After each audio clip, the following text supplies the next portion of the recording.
There's something about camping that feels safe, peaceful, like stepping away from the chaos of the world and into silence. No traffic, no crowds, just trees, darkness, and the quiet sounds of nature. But what if that silence isn't empty? What if something is out there, watching, waiting, just beyond the reach of your campfire light? Over the years, cameras have captured moments in the wilderness that don't just feel unsettling, they feel wrong. From shadowy figures lurking between trees to encounters that escalate in ways no one could predict. These aren't just scary stories. They're real events caught on camera. And once you see them, that peaceful image of camping might never feel the same again.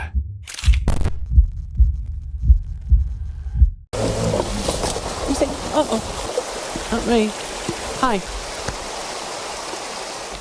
For 13 summers, Timothy Treadwell lived on the very edge of civilization, deep in the wilds of Alaska, where grizzly bears roam freely and human rules mean nothing. He chose to live among them, giving them names, speaking to them as if they were companions, as if they understood him. It was October 2003. The season was changing. Bears were entering survival mode, leaner, hungrier, and far more aggressive. Most had already begun preparing for hibernation, but the ones that remained were unpredictable and desperate. By his side was Amy Huguenard, a physician assistant who had joined him despite her growing unease. She didn't belong there, not like him. She wanted to leave. She wanted to go home. But sometimes love keeps people in places they should have walked away from. They were supposed to return to California. Everything was planned. Flights were booked. But a small argument with an airline agent changed everything. Treadwell, frustrated and impulsive, made a decision that would cost them both their lives. He went back into the park. Just one more week, he said.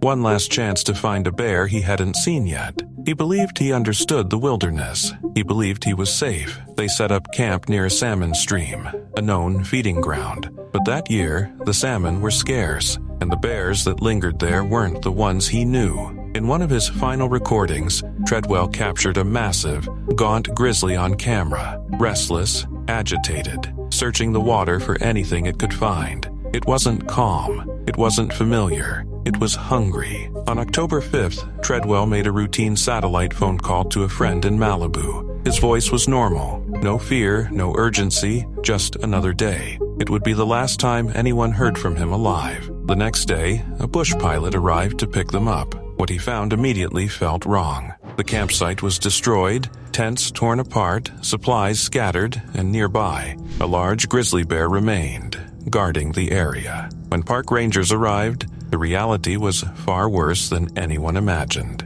Close to the camp, they discovered what was left of Timothy Treadwell, his severed head, part of his spine, and an arm still wearing his watch. Amy's body was found partially buried under dirt and branches, hidden the way a bear stores food. The grizzly that had stayed near the site was shot. Another younger bear that later charged at rangers was also killed. Inside the first bear's stomach, investigators found human remains, fragments of both Treadwell and Amy. But the most haunting discovery wasn't what was found in the wilderness. It was what was left behind. A video camera. It hadn't captured the attack visually. The lens cap was still on, but the audio had been recording. 6 minutes. 6 minutes of pure terror. The recording begins with Treadwell's voice, panicked, shouting that he's being attacked. Amy can be heard in the background, screaming, pleading with him to play dead. For a brief moment, there's silence, as if it's over, but then the bear returns. The screams grow louder, more desperate,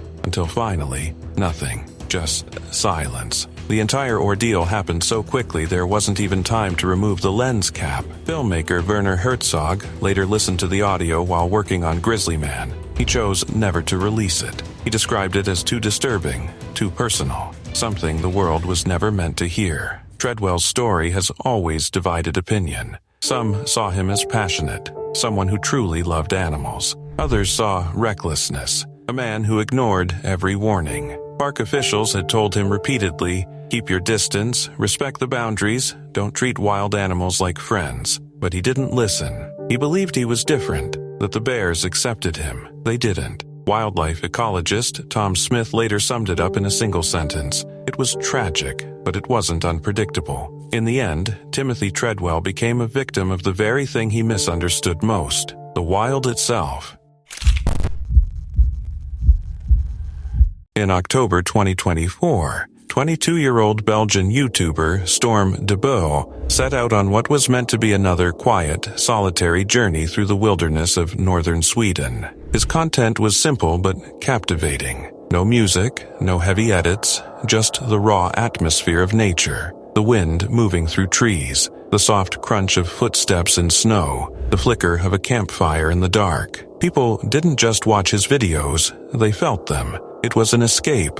It was calm. It was silence. But this time, the camera captured something very different. Storm had parked near Jokmok and ventured deep into the remote landscape, a place where silence stretches endlessly and help is never close. Late October in Lapland is unpredictable, and overnight, everything changed. A violent blizzard tore through the region, winds howling at over 120 kilometers per hour, strong enough to knock someone off their feet. Temperatures plunged far below freezing. Snow swallowed everything. Visibility collapsed into a white, endless void. The peaceful wilderness he came to film turned hostile. Sometime between 2 hours and 2:36 in the morning, Storm made a desperate call to Sweden's emergency services. His voice was strained. He was injured, possibly a broken nose, and the cold was already taking hold. The wind roared so loudly it nearly drowned him out. The temperature, with wind chill, felt close to -18 degrees. He asked for help, but no one could reach him. The storm was too strong. Helicopters couldn't take off. Ground teams couldn't move safely through the conditions. And then, just as suddenly as the call began, it ended. The line went dead. His phone likely froze or lost power, leaving nothing but silence behind. Hours later, when the storm finally eased enough for a helicopter to launch, rescuers found him. His body lay in the snow, more than 2 kilometers from his campsite. It appeared he had tried to walk back toward his car, still over 14 kilometers away. Hypothermia had likely already begun to take hold, clouding his thoughts, pushing him to leave the small shelter that might have saved him. In that blinding storm, with frozen ground beneath him and numbing cold, creeping deeper with every step, the wilderness he loved became something else entirely. Something unforgiving. Storm had once told his father, "It took me a long time to know what I wanted, but that's what I want." He wanted quiet. He wanted nature. He wanted the freedom of being alone in the wild. And in a haunting twist, the same camera he used to share that peace became part of the story people would never forget. Because this time, the silence he captured didn't feel calming. It felt final.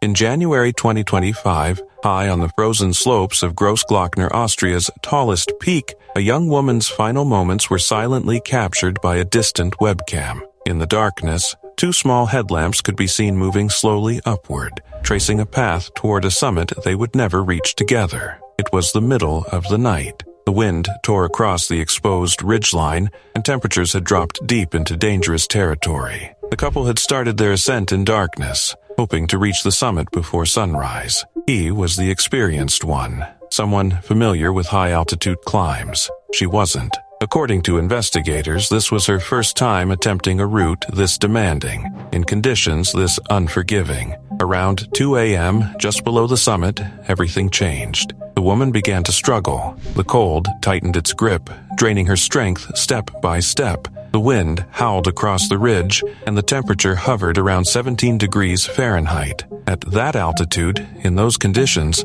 even a small delay, even a single misstep, can turn fatal in minutes. On the webcam, the 2 lights stopped. They hovered there on the mountainside, 2 faint signals in a vast, frozen darkness. Then, one of them moved. According to prosecutors, instead of staying with her, building a shelter, or trying to preserve what warmth she had left, the man left her alone on the slope just 160 feet below the summit cross. She was already exhausted. Hypothermia was setting in, her body slowing, her thoughts fading. In that thin, icy air, survival depended on seconds, and she had none to spare. He later claimed he went to get help, but investigators say something didn't add up. Emergency services weren't contacted until around 3:30 a.m., more than an hour later. and even then they allege he became unreachable, his phone silent, while she remained alone in the freezing darkness. By the time rescuers reached the mountain, it was over. She had frozen to death just below the summit, so close to the peak she had been climbing toward. Close enough that, in daylight, she might have seen it right in front of her, if the night and storm hadn't swallowed everything. The webcam footage became a haunting piece of evidence. Two lights, splitting apart in the darkness. Prosecutors argued that, as the more experienced climber, and the one who planned the ascent, he carried responsibility. Leaving her in those conditions, they claimed, wasn't just a mistake, it was fatal negligence. And what makes it all the more chilling is how ordinary it must have felt at the beginning. Just two people, a mountain, a quiet climb beneath the stars. But somewhere along that frozen ridge, one light kept moving, and the other slowly disappeared into the cold. A man is fighting for life tonight after falling into a hole and being buried by sand on the northern end of Bribie Island. On a warm afternoon in 2023, a group of young campers gathered along the sandy shoreline of Bribie Island, just north of Brisbane. It was meant to be simple, an easy day by the beach. Friends laughing, a fire pit being prepared, plans to roast a pig in a deep sand hole near their campsite. Nothing about the moment hinted at what was about to happen. Among them was Josh Taylor, 23 years old. Friends described him as energetic, outgoing, the kind of person who brought life wherever he went. Earlier that day, the group had dug a pit in the sand, around 1.5 meters deep, meant for cooking. It didn't seem dangerous, just part of the setup, but loose, dry sand doesn't hold its shape for long. At some point that afternoon, Josh stepped too close to the edge. Without warning, the ground beneath him gave way. The walls of the pit collapsed instantly, cascading down like a wave. Within seconds, he was buried beneath a heavy mass of sand. Trapped, unable to move,